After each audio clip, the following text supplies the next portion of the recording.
Olá, boa noite.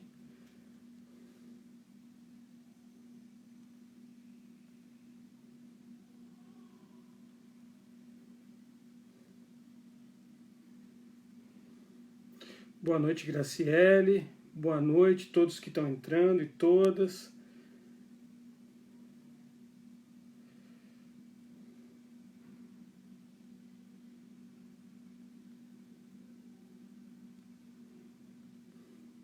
Matheus, bem-vindo. Kima, bem-vindo. Daiane, bem-vinda.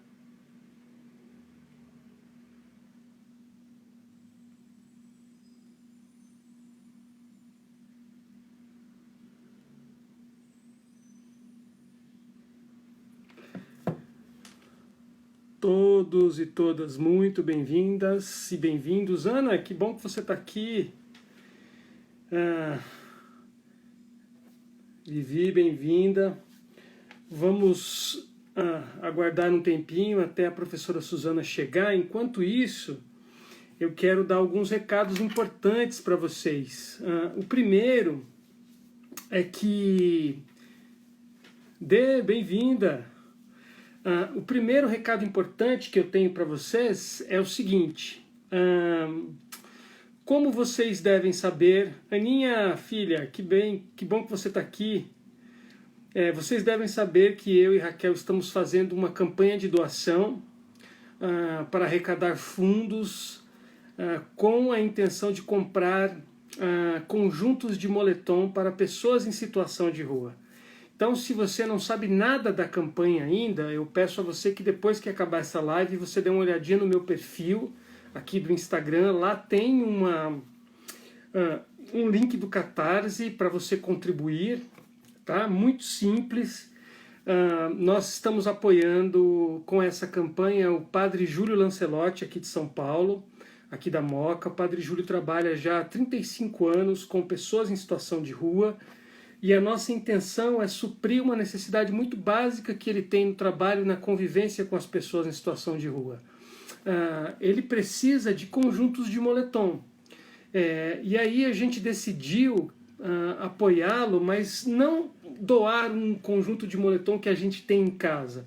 A gente decidiu procurar uma empresa que fizesse um conjunto de moletom que atendesse à necessidade específica das pessoas que estão em situação de rua. Portanto, é um moletom preparado para isso. Então você podia falar assim, João, mas eu tenho um moletom aqui e eu gostaria de doar. Então, nosso esquema é diferente. Por quê? Porque os moletons serão preparados para estas pessoas. Então, se você quiser participar, é simples. Você vai entrar lá no meu link que está na minha biografia do Instagram, e você vai fazer uma doação. Professora Jacira, bem-vinda. Cada conjunto de moletom custa R$60. Você vai doar um conjunto de moletom. A nossa meta inicial é de 150 conjuntos de moletom. A necessidade que o Padre Júlio tem é de 300 conjuntos. Mas a gente decidiu começar com um pouquinho, porque a gente precisa ver se vai dar certo. Então, depois que acabar a live, eu te incentivo a contribuir. Com R$60 você atende uma pessoa. Se você decidir, se o teu coração estiver aberto e você quiser abençoar mais gente, mais do que isso, se você doar, por exemplo, R$180, 3 conjuntos de moletom, você vai ganhar de presente o meu livro. Eu lancei um livro em novembro passado. Alguns que estão aqui na live já têm meu livro, inclusive porque eu faço leituras do livro semanalmente. Se você fizer uma doação que atenda 3 conjuntos ou que atenda 3 pessoas, você vai ganhar de recompensa, de brinde, o meu livro com uma dedicatória especial para você, tá bom? É simples. Você vai lá, faz a sua doação, depois você manda no Instagram para mim o seu comprovantezinho. Aí eu vou saber, bom, essa pessoa... nós temos mais ainda 9 livros para doar. Então, as próximas 9 pessoas, até 10 eu considero, que fizerem uma doação de 3 conjuntos, ou seja, 3 vezes 6, 180, R$ 180 vai levar um livro com uma dedicatória, tá bom? Todos muito bem-vindos e bem-vindas. Gente, mais um combinadinho com você, antes da professora Suzana chegar, ela já está chegando por aí.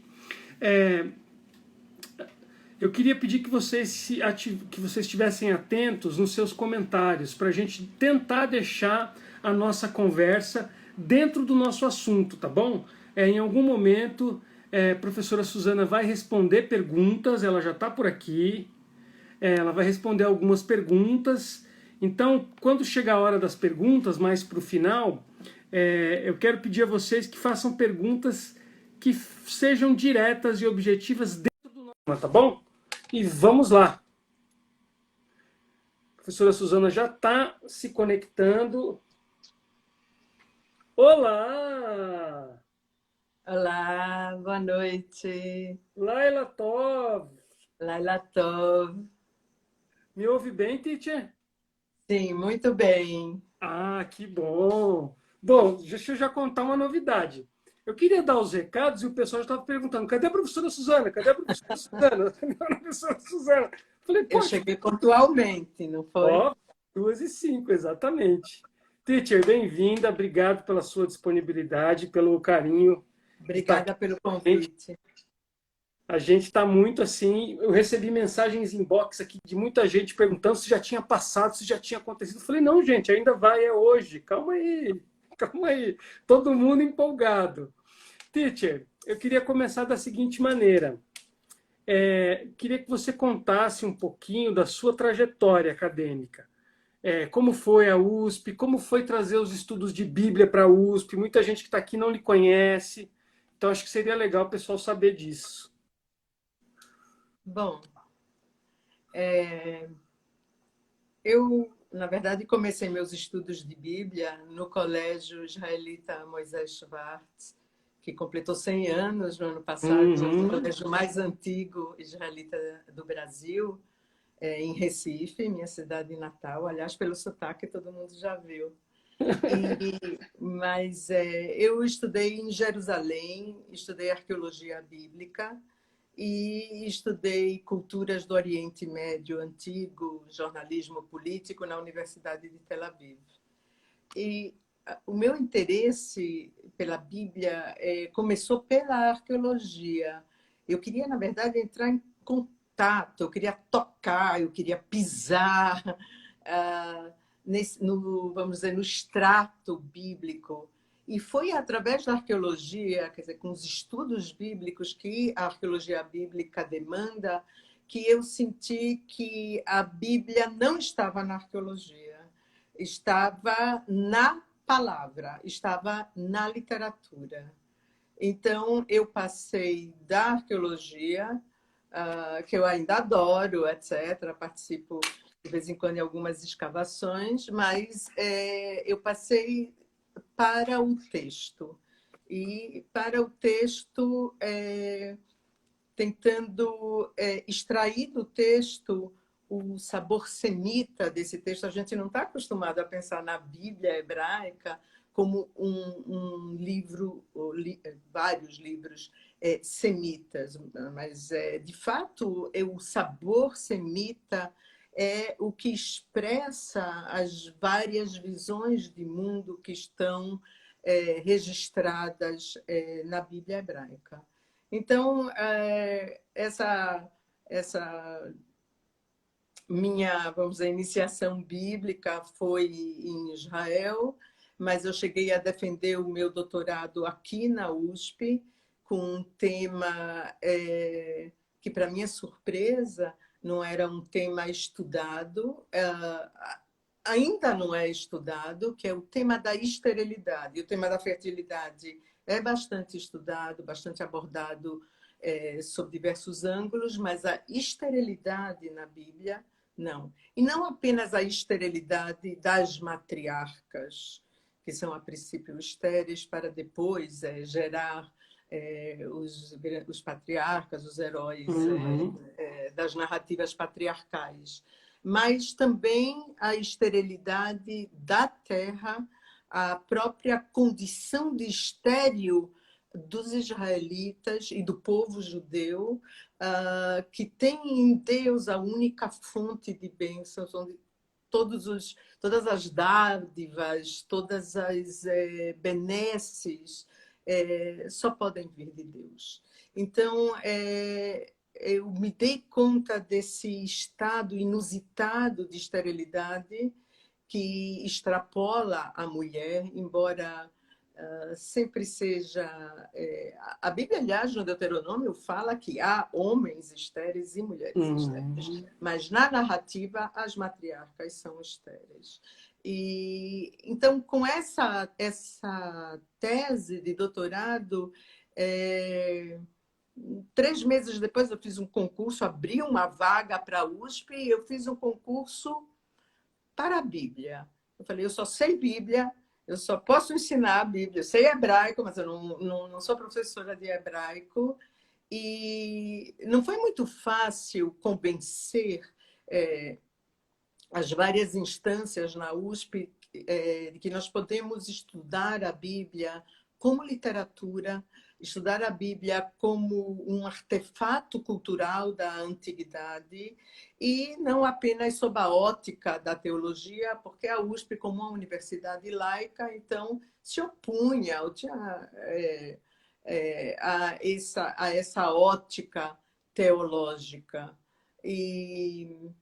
Mas já se vão quase 20 anos de ensino de Bíblia na USP e é um enorme privilégio, poder ensinar a Bíblia, estudar e ensinar. Eu nem digo ensinar, porque eu estudo junto com os alunos. Então, E sabe o que, Titi? Uma coisa que eu acho que é muito linda que acontece na sala, assim, que o pessoal vai chegando, né, de todos os cursos da USP e vai caindo lá, e aí eu que estou lá acompanhando, eu vou vendo assim, os que chegam curiosos, porque alguém ouviu falar do teu curso, das tuas aulas, e aqueles que já estão ali envolvidos naquela atmosfera e a classe lotada.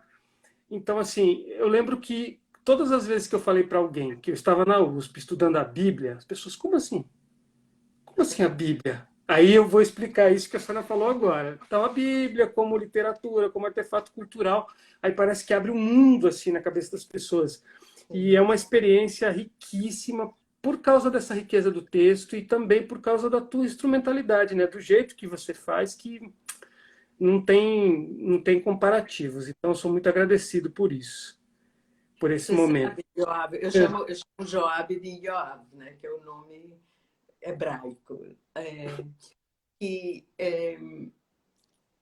Eu tive que explicar em muitíssimas ementas como eu ia ensinar a Bíblia em hebraico para pessoas que não sabiam uma palavra de hebraico. E é claro que eu translitero o hebraico em letras latinas, mas isolando palavras, conceito na Bíblia, na verdade, eu acho que os alunos têm um glossário de termos bíblicos que, às vezes, poucos israelenses têm. E claro que nós estudamos a etimologia, as raízes acádicas, etc. Então, o interessante, o que é extremamente gratificante para mim, é que os alunos que vêm, como você falou, das várias faculdades da USP, muitos curiosos, só por curiosidade, e no final nós temos grande número de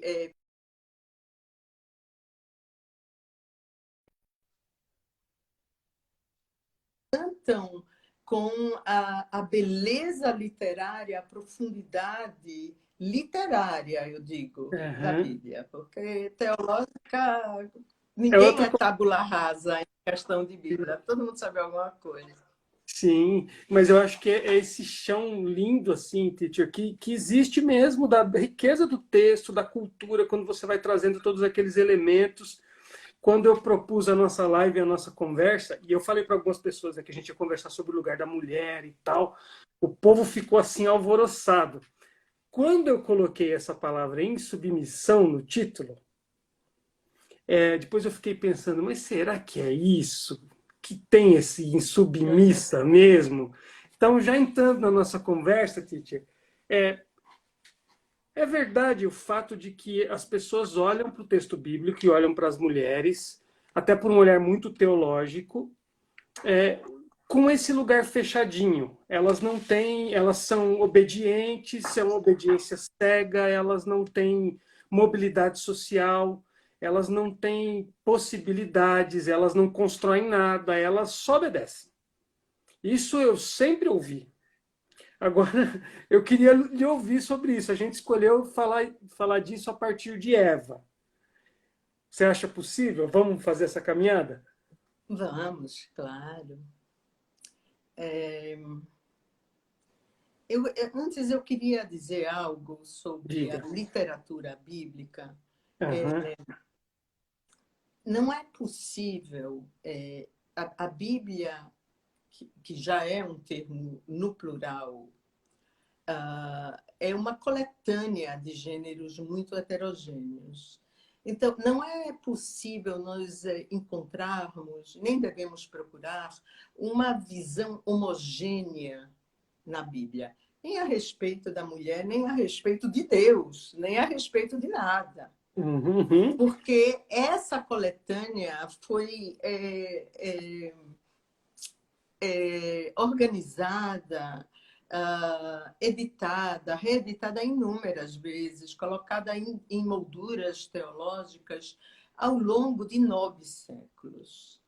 Então, a heterogeneidade é uma marca da Bíblia hebraica. Então, nós não temos uma visão, eu posso agora falar de um texto de Gênesis, etc. Mas em Provérbios está dito isso. Uhum. São gêneros distintos e trazem visões de mundo distintas, opiniões distintas, ângulos até distintos. É necessário levar isso em conta ao abrir a Bíblia. O que nós vamos ler em Gênesis não condiz com o que nós vamos ler em Provérbios, não condiz com as mulheres na saga de Davi, etc. Uhum. Quando nós falamos, por exemplo, Eva é uma mulher mítica. Ela está... O que é o mito? O mito é a história.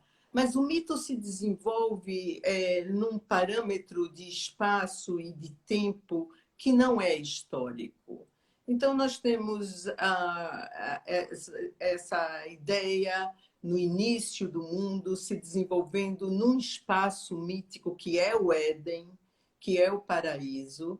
E aí vai se desenvolver esse drama da primeira mulher e do primeiro homem.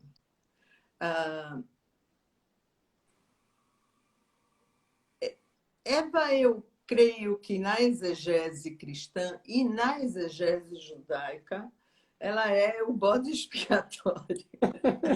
Ela se transformou assim, ela contém a possibilidade de ser classificada como demoníaca, como pecadora, como transgressora, como tudo.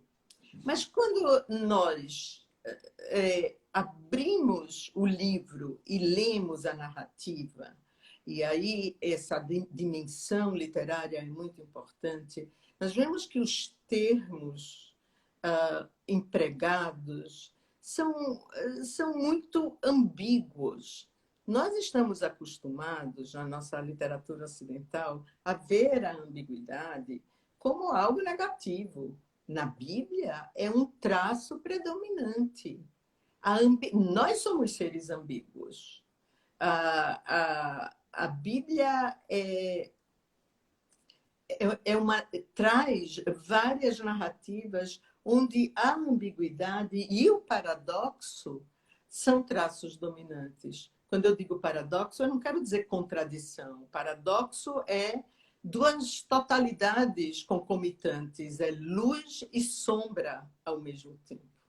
E as personagens bíblicas são traçadas a partir dessa luz e sombra. Eles são marcados por uma densidade psicológica, eles não são heróis, eles não são arquétipos, eles não são protótipos. Então, nós temos as personagens humanas, bíblicas, sempre marcadas por uma grande liberdade. A liberdade é a marca humana. Mas essa liberdade está sempre dentro de uma relação dialética de tensão com a vontade, os desígnios divinos. O que nós temos que lembrar, antes de falar de Eva, falar do humano, é que Deus... a gente tem dois relatos de criação. No primeiro relato de criação, de Gênesis 1, Deus cria o Adão, o humano, é traduzido como homem, mas é o humano, a sua imagem e semelhança, macho e fêmea, os criou, ok? Os abençoou, etc. No Gênesis 2, nós temos um segundo relato de criação. Nesse relato, a terra é estéril, a terra está seca, Deus não havia feito chover e não havia humano. Então, vem um vapor que emana da terra e Deus modela o humano a partir desse pó úmido da terra. E ele faz soprar nas narinas desse humano, Nishmat Haim, um sopro de vida. E o humano transforma-se em Nefesh Haya, uma alma vivente. Essa é a tradução. Mas se nós formos para o hebraico e procurarmos a raiz dessa palavra, Neshama ou Nefesh, que está designado como alma, nós vamos ver que na verdade, um alento, o sopro, o lugar onde ocorre o sopro, que é a expiração, que é o sistema respiratório e o sistema digestivo. Então, essa palavra alma, ela tem... as palavras em hebraico, elas têm vários sentidos entrelaçados, que vai do concreto ao abstrato. Então, eu tenho no concreto expiração, eu tenho no concreto o sítio da expiração, que é a goela, a garganta. Eu tenho, por associação, a expiração é vida, vida é desejo, desejo é apetite, etc.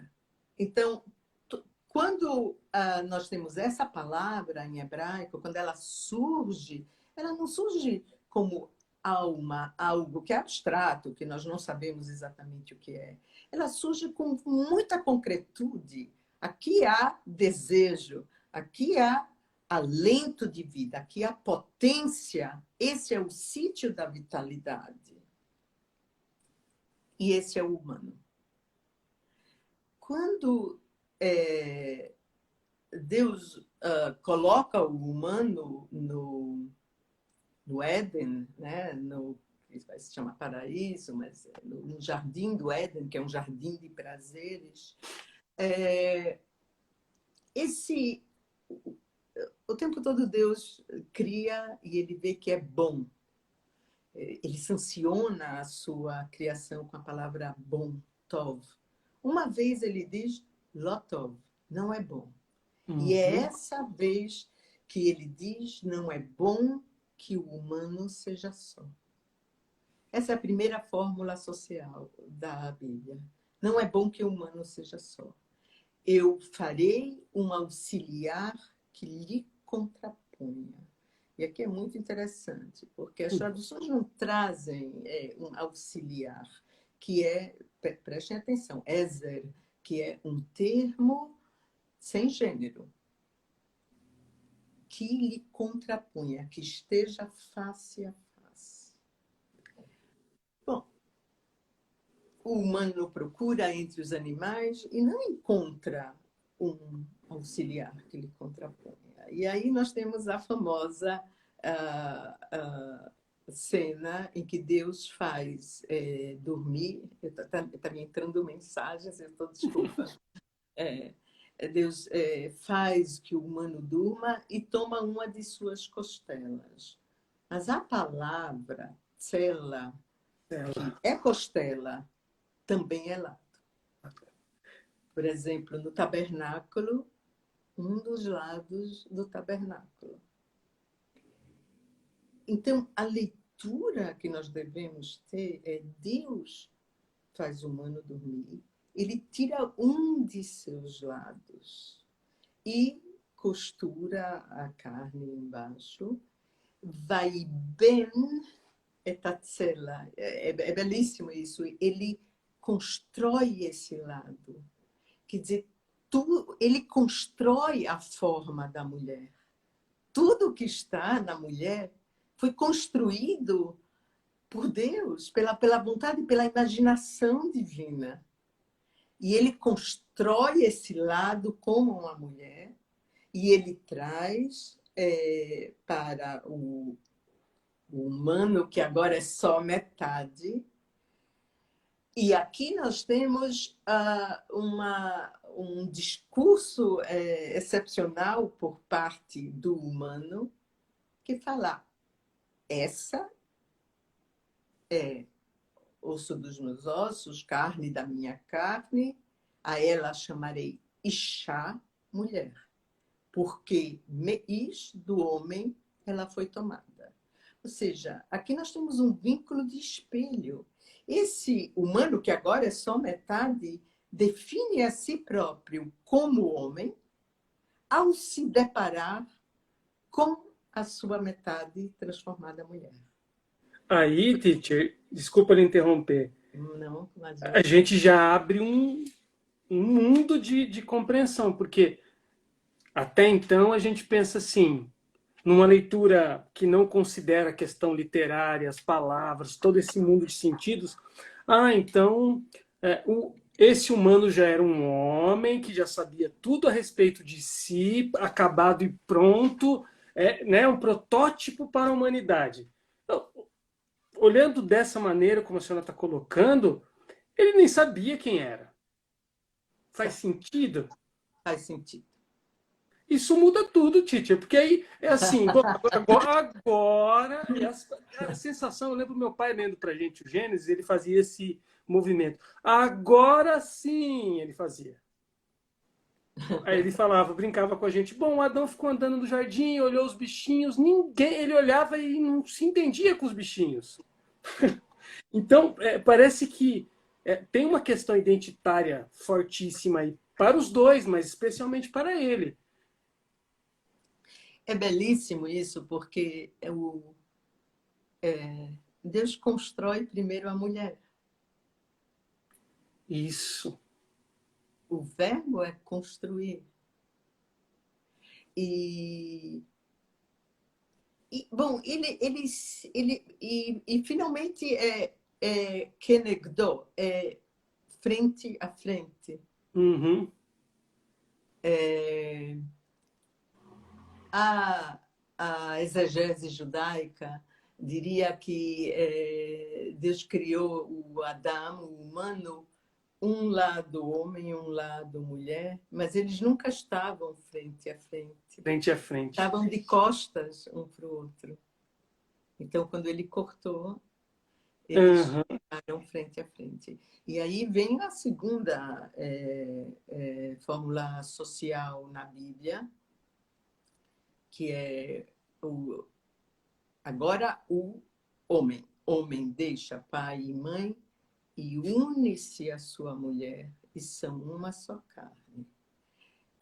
Esse verbo que está na tradução une-se, davak, é um verbo que quer dizer aderir. E é um verbo de uma enorme força teológica mesmo, porque é o mesmo verbo que vai definir a aderência, o alinhamento de um justo a Deus. Adeus. Então, o verbo da relação sexual, que tem, vejam só, não tem nenhuma procriação aqui, que tem como objetivo esse refazer da união primordial, vai também designar a aderência de um justo a Deus.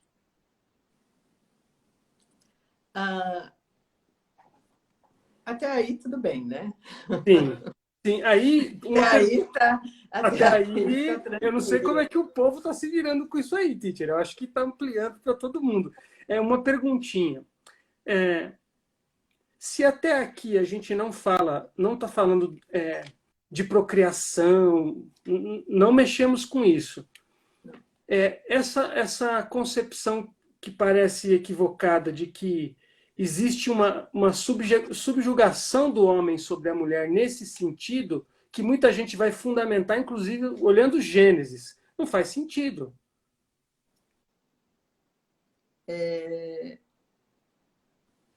A gente tem que chegar um pouco mais adiante no texto. Tá, perfeito. Vamos guarda essa pergunta para Tá quando bom. vamos chegar mais adiante, porque também não é Tá, tão simples. certo.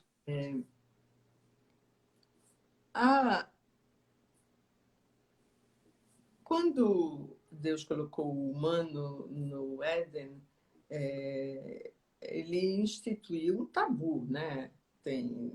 Pode comer de todas as árvores, são árvores com odor maravilhoso, bonitas, os frutos lindos, etc. Mas da árvore do conhecimento do bem e do mal, que quer dizer de todo conhecimento, a árvore da vida, não comerão, etc. E aí a gente tem a serpente. Eu não vou entrar na serpente, na questão mítica da serpente, Uhum. que é guardiã de árvores. Isso aparece em várias mitologias orientais, isso não é uma prerrogativa bíblica. Mas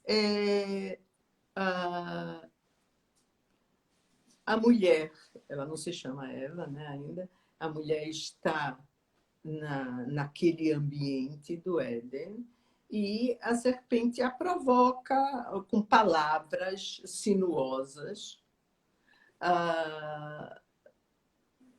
E a mulher, ao responder à serpente, ela mostra que ela não sabe direito. Ela fala assim, não, Deus disse para não comermos e nem mesmo tocarmos na árvore.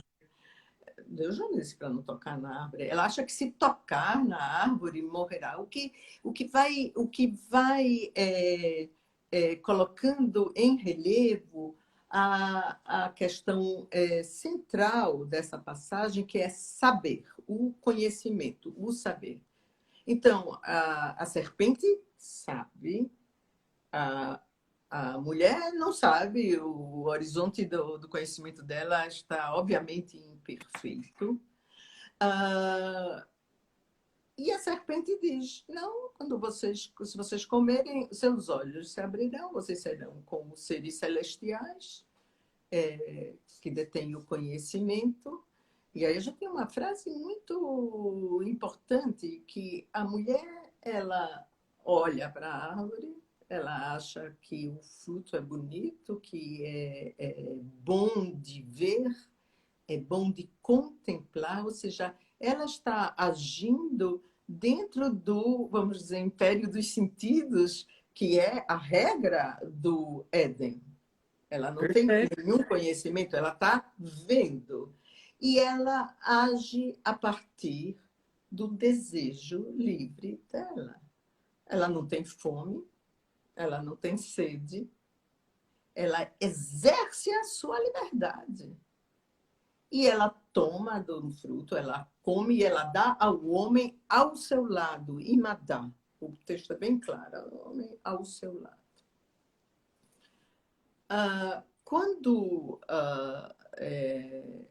E o que acontece? Os olhos abrem e eles veem que estão nus. Vejam que texto interessante. Para nós, leitores, parece... Bom, esse é o conhecimento. Eu li inúmeras teses. O conhecimento é a perda da inocência. O conhecimento é a sexualidade. Mas, veja, isso não faz sentido, porque serão como deuses, sabedores do bem e do mal, e os deuses não têm sexualidade. Desculpem, o Deus e os seres celestiais não têm sexualidade. Então, aqui também o leitor tem um horizonte de conhecimento imperfeito.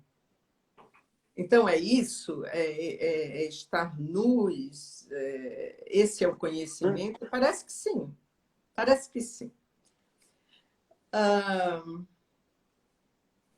Ok, Deus aparece e um joga a culpa no outro, etc. Vocês conhecem bem a história. E ele vai punir. Tem duas coisas aqui. Ele vai punir e ele vai amaldiçoar. Quem ele amaldiçoa? A serpente e a terra. E a terra. Quem ele pune? A mulher e o homem. Ele pune... esse é um padrão na Bíblia hebraica. Punição e maldição é redução de status. Benção é um upgrade no status. Ele amaldiçoa a serpente. Aliás, a serpente é masculino em hebraico. Amaldiçoa o serpente. A serpente não é um réptil, ela é o animal mais esperto do paraíso, é uma besta do campo. Não. A serpente vai se arrastar e comer o pó. Pó é o elemento mais inferior, mais degradado na visão do homem bíblico. Então, a serpente vai se arrastar e comer o pó. O conluio que ela tinha com a mulher se transformará em hostilidade. Ou seja, a inversão de toda a situação que havia no Éden. A mulher, Deus diz, e essa é uma passagem que precisa se ler no hebraico, porque as traduções... Deus diz, multiplicarei suas gravidezes e seus esforços. Com esforço dará luz a filhos. Esforço. A regra no paraíso, no Éden, é a lei do zero esforço. Uhum. Deus plantou as árvores, eles não têm que fazer nada, eles têm que colher a árvore. Mas aqui é exatamente o movimento do mito, que vai de uma realidade ficcional totalmente para uma realidade factível. Reamoldando essas esferas, a mulher terá múltiplas gravidezes com esforços. E aí vem o que você perguntou.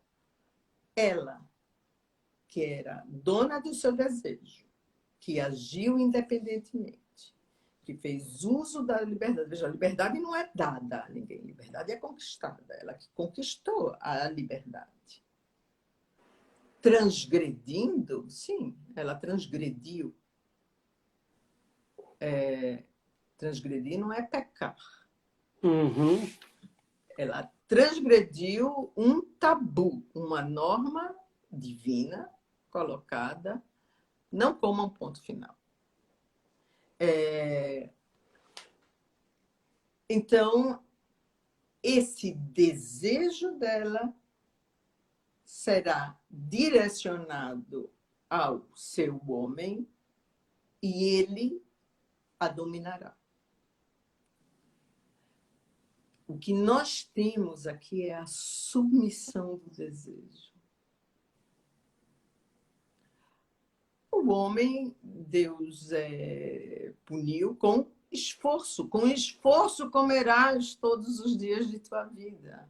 E a Uhum. terra amaldiçoada, aqui é um esquema muito, muito complexo. A terra pertence a Deus e ela é amaldiçoada por causa da transgressão humana. A terra, então, não será mais um jardim de prazeres. Não haverá mais árvores belas e boas, etc. A terra produzirá cardos, espinhos, Espinhos. É. e o homem terá que trabalhar a terra. Então, a gente tem o esforço, a ideia de comer com esforço, a ideia de pó, e, ok, e a célebre frase, porque tu és pó e ao pó voltará. Uhum. Mas eles não são expulsos do paraíso por causa disso. Tem que se ler com muita atenção. Nós temos até Deus falando, há uma forma plural, quer dizer, Deus falando a outros seres celestiais, agora que o humano é como nós, sabedores do bem e do mal, basta eles lançarem mão, e assim, lançar a mão com a maior facilidade e comerem também da árvore da vida e viverem para sempre. E aí Deus os expulsa. Então, aqui está o conhecimento que os humanos adquiriram, mas não sabiam que adquiriram. Eles não Uhum. sabiam que eles poderiam comer da árvore da vida e se tornarem divinos. Uhum. E essa é a oportunidade perdida para os humanos de se tornarem divinos. Então, o texto caminha como a serpente sinuosamente, é, é, revelando aos poucos a sua complexidade. Uhum. Quando eles saem e Deus os veste, veja só, aqui nós temos também um vínculo relacional forte. Deus os veste e quando o homem conhece, o homem dá à sua mulher o nome Havá, Eva. Eva não quer dizer nada, Havá quer dizer vida, porque ela é mãe de todos os viventes. Então, o nome na mentalidade semita, não apenas na Bíblia, denota a essência do ser. Enquanto Adão, é um nome que remete diretamente à terra, ao pó da terra e indiretamente à mortalidade do homem. Uhum. Eva, Havá, é um nome que remete à vida. Ela tem o epíteto da deusa mãe. Ela é mãe de todos os viventes. As possibilidades dela são múltiplas, então, né, Titi? São Olhando muitas. por esse. Ela é a doadora de vida. Ela é a doadora de vida. O status dela, mesmo colocado que o desejo dela Uhum. está quase aprisionado à célula conjugal, mas essa célula conjugal ainda é um vínculo relacional. Uhum. Mesmo que está escrito o homem dominará o seu desejo, isso ainda é um vínculo. Isso Sim. ainda é Ezer Kenegdo, um auxiliar que Uhum. lhe... Sim. Isso nunca é destruído na Bíblia. Então, quando Eva dá luz a Caim, ela diz: Caniti ish et Elohim. Eu formei um ser com Ah, Deus. com Deus. Esse é um grande conhecimento. Esse é um pilar o pilar da teologia bíblica. Deus é responsável pela concepção. E essa sabedoria está veiculada na boca de nada menos do que Eva. Sim. Esse é o conhecimento que ela traz ao mundo. O outro conhecimento eles não aproveitaram, não comeram da árvore da vida. Aham, perfeito. Mas ela, como doadora de vida, e essa é a grandeza de Eva. Ela transgride, ela atravessa fronteiras. Creio eu que as mulheres são assim. Quando eu me imagino o Éden, eu imagino que esse mundo de contemplação, de passear à tarde, de colher frutas, talvez teria servido para o homem, Aham. mas nunca teria servido para uma mulher. Mas nunca teria servido para uma Eu, mulher. inclusive, teacher, enquanto você falava, a gente já conversou outras vezes sobre isso, eu, eu chego a essa conclusão. Não fosse Eva, a gente estaria parado no mesmo lugar, barrigudos, cansados. Não teria tecnologia, não haveria nada. Porque colocou o camarada lá, falou, não mexe. Ele está do lado dela, não vê o que ela vê, não, o olfato dele não percebe o que percebe o olfato dela. Ou seja, quando você traz essa coisa do Nefesh Haya, essa coisa desse desejo, dessa potência, parece que não tem, não cola no Adam isso, mas nela sim. Essa potência é a própria vida. Essa potência é divina. A gente pode perguntar o que Deus. Como é essa história? Deus Uhum. nos dá essa potência. Deus nos dá esse alento, esse ânimo, essa vitalidade e nos coloca num lugar onde nós não podemos fazer nada, num lugar de contemplação, num lugar de zero ação e de zero pensamento. É quase como um tubo de ensaio que Deus Uhum. coloca para acontecer isso, para que essa potência tome força e ela realmente toma corpo através do pensamento e da ação da mulher, né? Porque ela é da Sim, mulher. sim. Faz sentido, teacher, que você me lembrou isso. O Adam, ele vai dando nome aos animais. Sim, Quando ele tem essa postura com a Eva, isso tem um significado também. Quando ele nomeia ela mesma, será que sim. tem essa postura como quem diz assim, também sou dono de você, tem poder sobre você?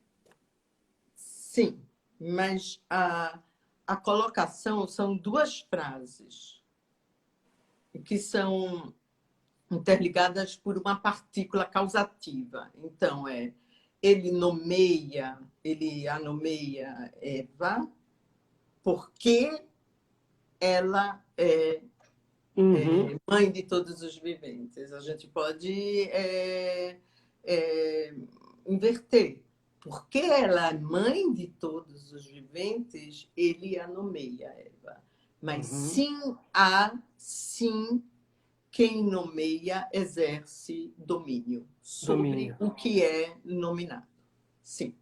Não se pode deixar de lado que é por isso que eu digo luz e sombra, por isso que eu digo ambiguidade. Ela é mãe de todos os viventes e, no entanto, ele a nomeia. Ele é pó, mas ele a nomeia. E essa é a complexidade, a densidade psicológica das histórias e das personagens bíblicas. E que realmente atravessaram os séculos. E nós estamos ainda conversando a esse respeito.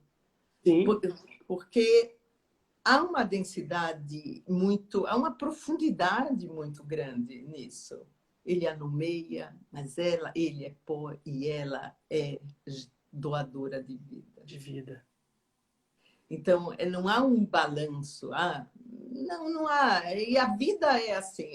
E isso tem muito a ver com a audiência da Bíblia hebraica. A audiência é quem valida, na verdade, qualquer tradição.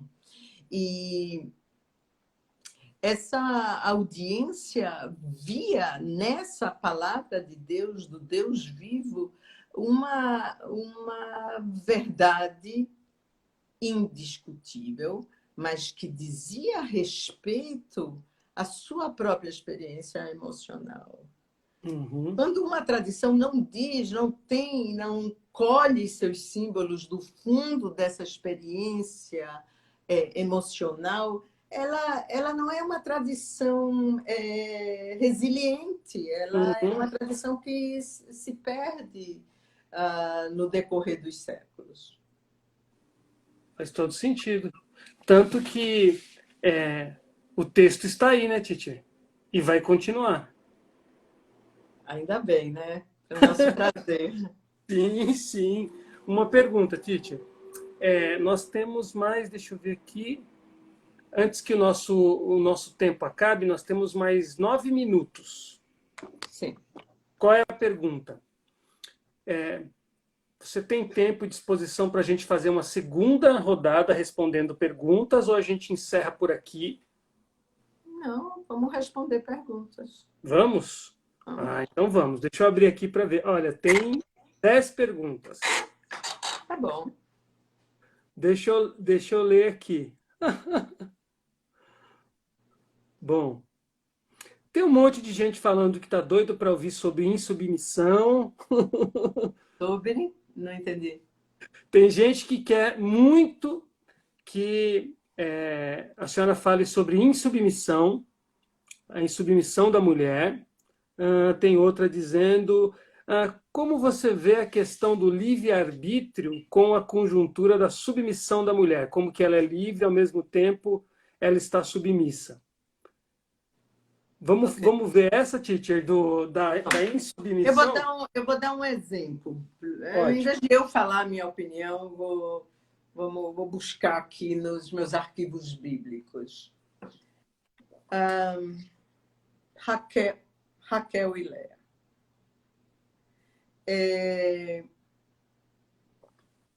Jacó ama Raquel, mas ele foi enganado por Labão e ele casou-se com Léa. Mas ele também casou-se com Raquel. Léa quer o amor de Jacó. Raquel quer filhos. Uma quer o que a outra tem. E em certo momento, enquanto Léa vai tendo filhos com Jacó e nominando seus filhos a partir da misericórdia divina e do seu amor por Jacó e seu desejo de ser amada por Jacó, Raquel vira mundos porque ela quer redimir sua situação de estéril. Ela chega a brigar com Jacó, pisa na bola, fala, me dê filhos, senão estou morta. Ele se zanga, fala, não estou no lugar de Deus, que lhe deu os filhos, etc. Em certo momento, Reuben, filho de Léa, volta do campo com mandrágoras, que são plantas indutoras de fertilidade e também afrodisíacas. Raquel quer, o Reuben traz as plantas para Léa por causa do poder afrodisíaco. E Raquel quer as mandrágoras por causa do poder fertilizador. Elas chegam num acordo. As duas estão dentro de um casamento, dentro da sociedade patriarcal. ok? Tá aquela questão. Elas chegam a um acordo, elas negociam a noite de Jacó. Ou Uhum. seja, Jacó está dormindo com Raquel, razão pela qual Léa parou de ter filhos. Então diz, não, eu cedo a noite de Jacó em troca das mandrágoras do seu filho. Uhum. Jacó está voltando do campo, vem Léa e fala, ela diz literalmente, eu aluguei você pelas mandrágoras do meu filho. Você está alugado, a sua noite. Está alugado. Vejam só. Então, vamos falar de insubmissão. As mulheres estão dentro da sociedade patriarcal, dentro do matrimônio patriarcal, onde uma mulher se sente ameaçada porque não tem filhos e a outra mulher se sente ameaçada porque não é amada. E se ela não é amada, ela também pode ser rejeitada. A gente tem que lembrar que nessa sociedade há o divórcio. As duas estão... E, no entanto, nessa esfera onde elas não detêm autoridade, elas têm poder. E exercem o seu poder. E alugam, veja, isso para a audiência bíblica é de morrer de rir. Elas alugam, elas trocam, negociam a noite do marido. E ele vai atrás de Leia. E ele dorme com Leia. Verdade. Aquela noite e ela engravida. Então, é necessário ver as nuances das histórias bíblicas que mostram como essas mulheres exercem o poder. Rebeca, numa passagem que eu acho que vale a pena um papo inteiro, porque é muito polêmico toda a questão de Rebeca, mas Rebeca é detentora do oráculo divino. Ela sabe, Deus disse a ela que o mais novo, que o mais velho servirá ao mais novo. Ela não tem autoridade para dizer isso. Ela nem ousa chegar para Isaac e dizer, olha, eu ouvi um oráculo divino, eu sei disso. Ela não tem autoridade, mas ela tem poder. O poder, obviamente, no caso de Rebeca, é uma artimanha, mas no caso de Léa e Raquel também não deixa de ser uma artimanha.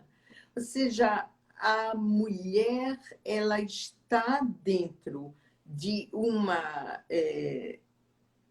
célula conjugal que não a oprime. Ela não está oprimida. Ela não tem a autoridade. Ela tem a autoridade, por exemplo, de nominar seus filhos. O que elas fazem?